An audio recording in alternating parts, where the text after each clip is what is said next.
Je vais passer maintenant la parole à Roger Guénery, qui va nous parler d'une autre facette des centres d'intérêt et des travaux de Mireille Delmas-Marty, qui est à la fois dans les questions de changement climatique et aussi son rapport avec l'économie. Je dois dire d'ailleurs que c'est grâce à Mireille que Roger et moi nous avons fait connaissance. Merci. Roger, vous avez la parole. Oui, effectivement, j'ai fait connaissance avec Mireille à son arrivée au Collège de France.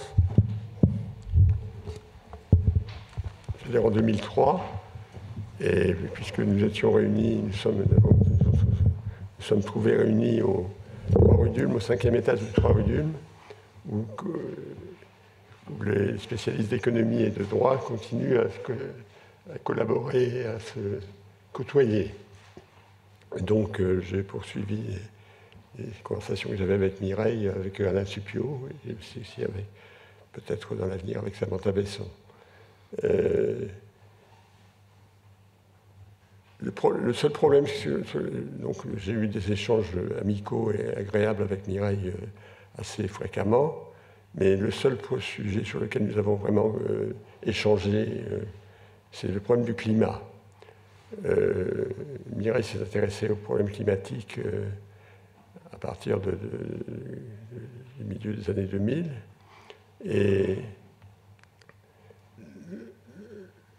elle a produit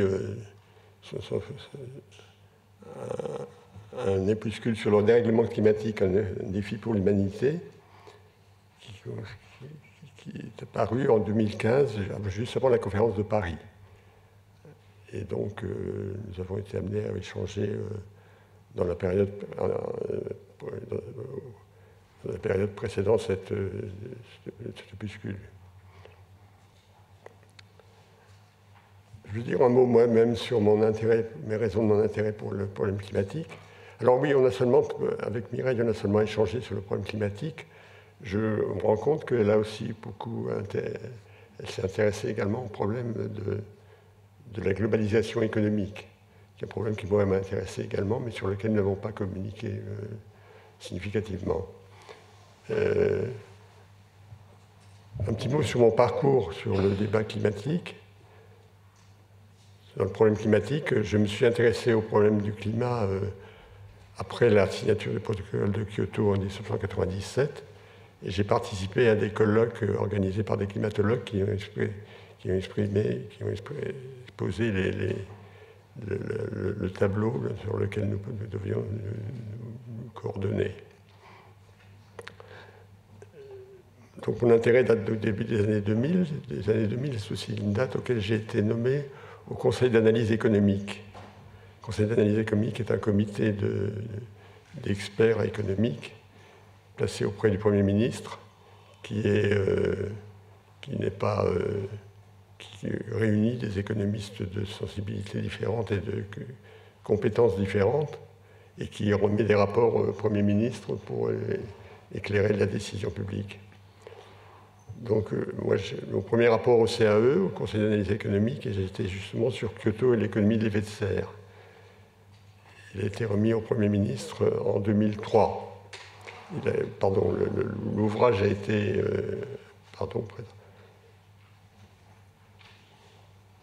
rapport du CAE donc, a été paru en 2003. Et je ne peux pas oublier ce rapport, puisque j'ai présenté une première version à Lionel Jospin et la version finale à Jean-Pierre Raffarin. Des choses qu'on n'oublie pas. La version finale était parue accompagnée d'un certain nombre de contributions des membres du groupe de travail sous le titre Kyoto et l'économie de l'effet de serre.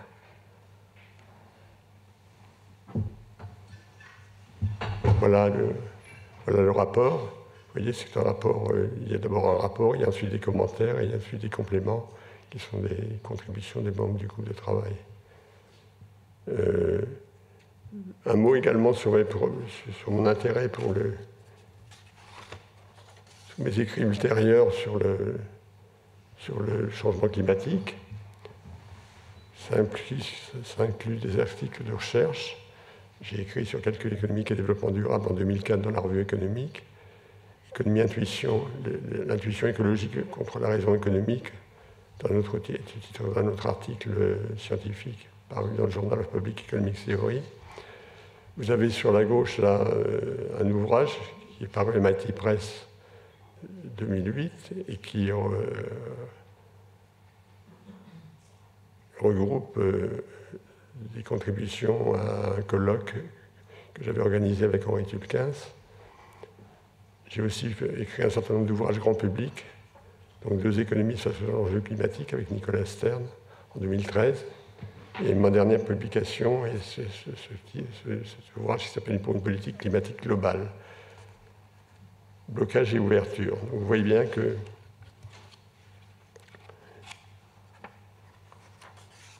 je vais dire maintenant un mot sur l'approche économique de la question climatique.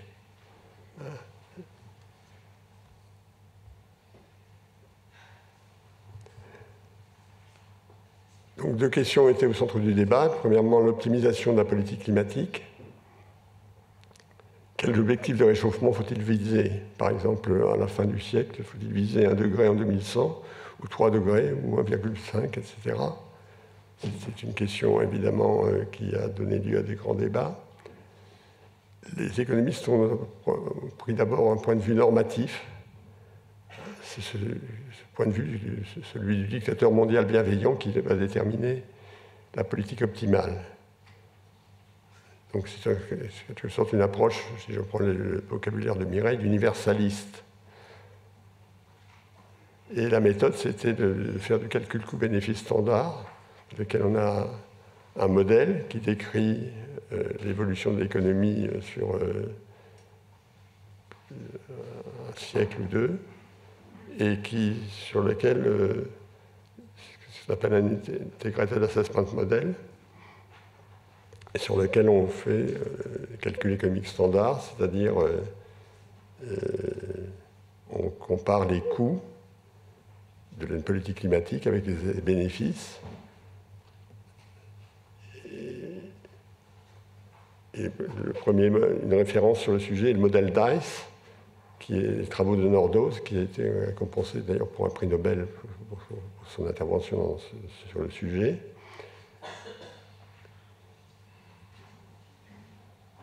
Alors, quel débat y a-t-il là-dessus? Dans la mesure des bénéfices des politiques climatiques, il y a un paramètre important qui est le taux d'actualisation.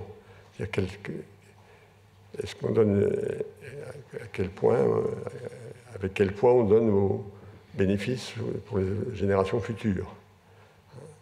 Alors, si on peut en prendre de l'actualisation de 6%, on écrase le bien-être des générations futures. Si on prend un taux d'actualisation de 1,4%, comme le recommandait Nicolas Stern, on fait une politique beaucoup plus généreuse. C'est un sujet de débat important. Sur l'évaluation des dommages, là aussi, on était dans un flou assez artistique, assez complet. Et sur la formalisation du risque sur les croissements de température, qui détermine le risque sur les dommages. Et comment prend-on en compte ce risque? Est-ce qu'il n'y a pas est-ce que le risque que des effets très forts se manifestent, se réduit-il rapidement ou a-t-on, pour la distribution de probabilité qui décrit ce phénomène, a-t-on des queues épaisses? C'est-à-dire que le risque, la probabilité d'événements graves ne décroît qu'insuffisamment vite. Naturellement, il y a des grosses incertitudes sur le fond, sur le coût des politiques. Combien ça coûte de réduire les émissions de CO2 à telle époque, dans telles conditions. Vous voyez donc, c'est une perspective assez ambitieuse et assez utopique, allez-vous dire, mais c'est le point de départ du débat sur les économistes. Alors aujourd'hui, ce débat a donné lieu à des provisoirement clos, c'est-à-dire que suite à l'accord de Paris, on a en principe un objectif qui serait largement accepté, d'avoir des zéro émissions nettes entre 2050 et 2060 pour le monde. Et donc ça dépasse c'est en quelque sorte un compromis entre l'universalisme et le souverainisme. Et les pays, chacun acceptant ce diagnostic, ferait des contributions qui seraient Intended Nationally Determined Contributions, c'est-à-dire des contributions envisagées et déterminées nationalement. Donc chacun apporte son cadeau dans la balance.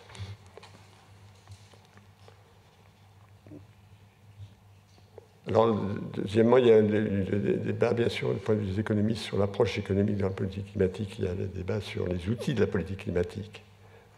Comment mettons en place une politique climatique? Alors, Kyoto avait une vision particulièrement simple et ambitieuse du sujet, qui consiste à donner des quotas nationaux et à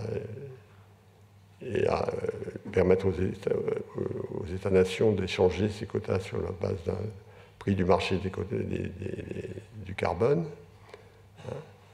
Alors c'est une politique qui, en principe, minimise le coût mondial de réduction des émissions, mais qui évidemment a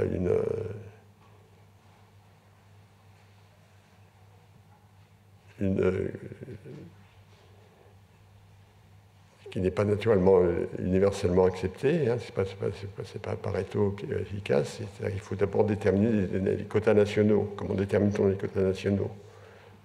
Donc il y avait eu un accord au cours du protocole de Kyoto, mais cet accord a volé en éclats lorsqu'elle a essayé de le mettre en application.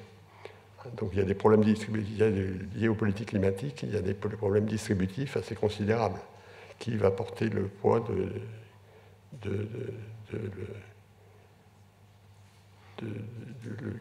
qui va porter le coût de la politique climatique? Comment va-t-il être partagé entre les États-nations, par exemple?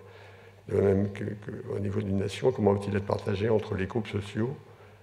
Ça dépend évidemment des outils qu'on va mettre en évidence. Alors les outils de politique économique sur lesquels les économistes ont réfléchi sont variés. Une taxe, on peut taxer les émissions de carbone. Subvention, on peut subventionner les réductions d'émissions de carbone. On peut mettre en place un marché de droit. Le marché de droit, c'était la solution du protocole de Kyoto, mais c'est un marché de droit, il y a actuellement au niveau européen depuis assez longtemps, European Trading Scheme, qui est un marché de droit qui fonctionne au niveau européen, qui concerne une partie de l'industrie dans les pays européens.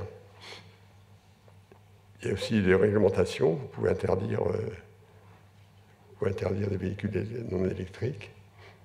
Vous pouvez, et enfin, il y a le soutien à la recherche. Puisque on peut espérer que les technologies qui permettront de lutter contre le changement climatique, des technologies plus efficaces vont apparaître, sont conditionnées par l'effort de recherche que l'on va mettre. Alors voilà, il y a donc une discussion dans la littérature économique sur le mérite respectif de ces outils économiques. Et dans les mérites respectifs, il y a évidemment les effets sur l'efficacité des actions qui sont mises en œuvre, et des effets redistributifs qui payent. Alors les effets redistributifs, on a eu l'occasion de voir les voir apparaître avec les Gilets jaunes. Les Gilets jaunes, c'est un mouvement qui s'est opposé à la mise en place d'une sorte de taxe carbone, mais qui touchait, qui avait des effets redistributifs qui n'étaient pas particulièrement agréables pour un certain nombre de citoyens.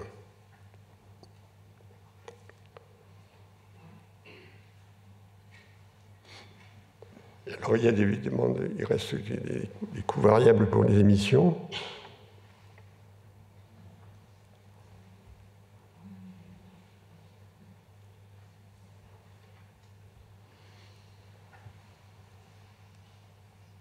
Donc, il y a bien sûr des différences dans les coûts des politiques portant sur les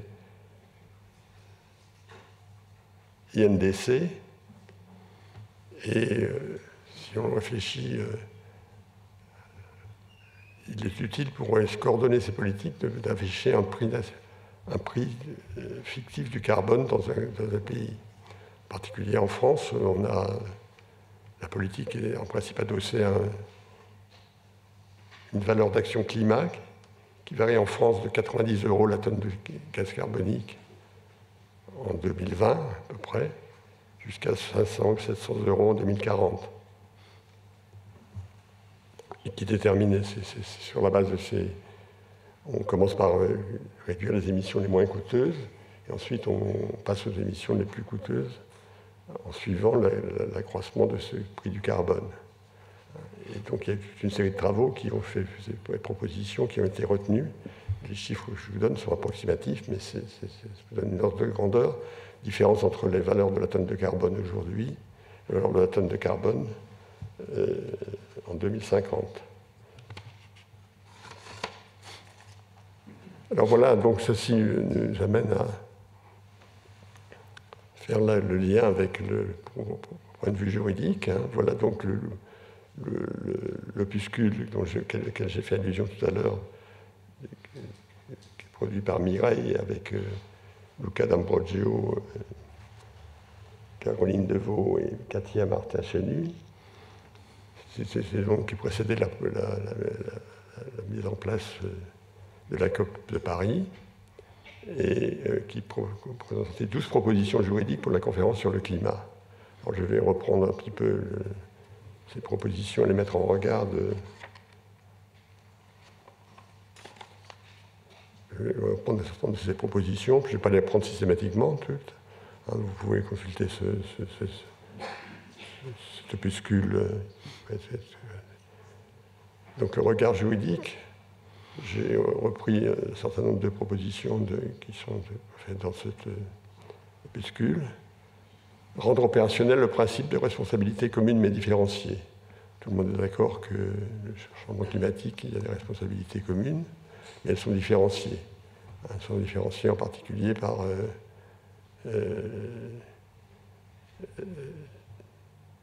est-ce que les pays développés qui ont contribué qui ont des émissions beaucoup plus importantes et qui ont été historiquement beaucoup plus importantes, doivent-ils payer plus cher et de combien?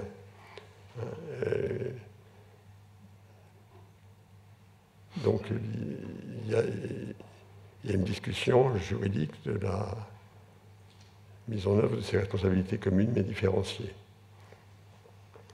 Alors l'opuscule met aussi l'effort sur combiner les efforts de réduction et les efforts d'adaptation. C'est-à-dire qu'une politique climatique doit combiner un effort de réduction, mais aussi préparer l'adaptation au changement climatique, à la partie inévitable du changement climatique. Donc, différenciation équitable, tout à l'heure, j'ai fait allusion à la dette écologique. Je reprends le système, et acceptable. Alors, qu'est-ce qui est acceptable? C'est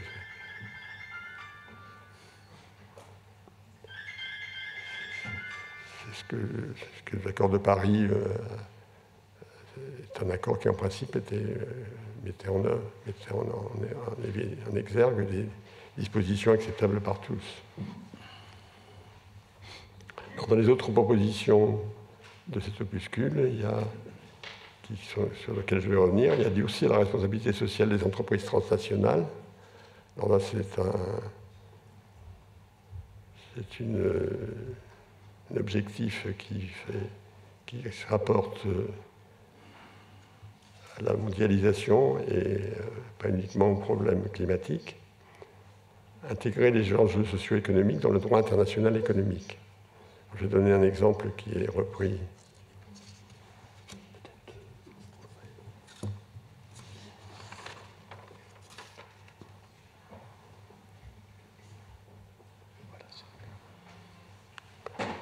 Donc, le regard juridique et le regard économique peuvent permettre sont des regards croisés sur les conditions d'une gouvernance mondiale qui sera adaptée aux exigences de l'Anthropocène.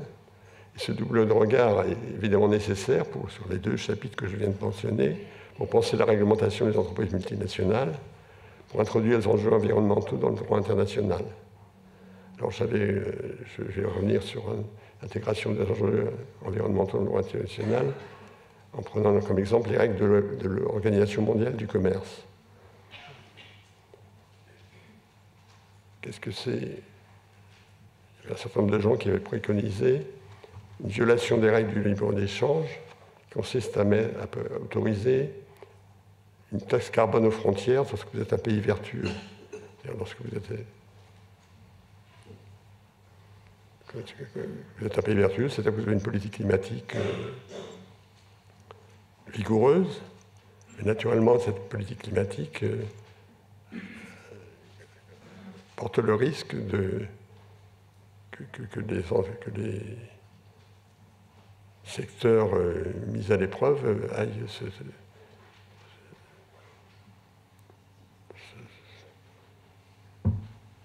soient délocalisés. Les industries carbonées, il y a une proportion, il y a une incitation pour les industries carbonées à se délocaliser, aller dans des pays non vertueux dans lesquels le carbone n'est pas taxé.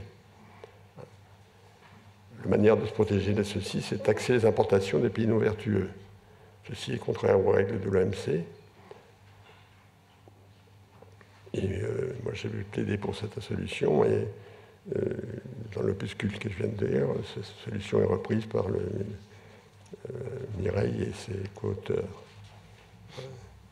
Donc, c'est un exemple d'influence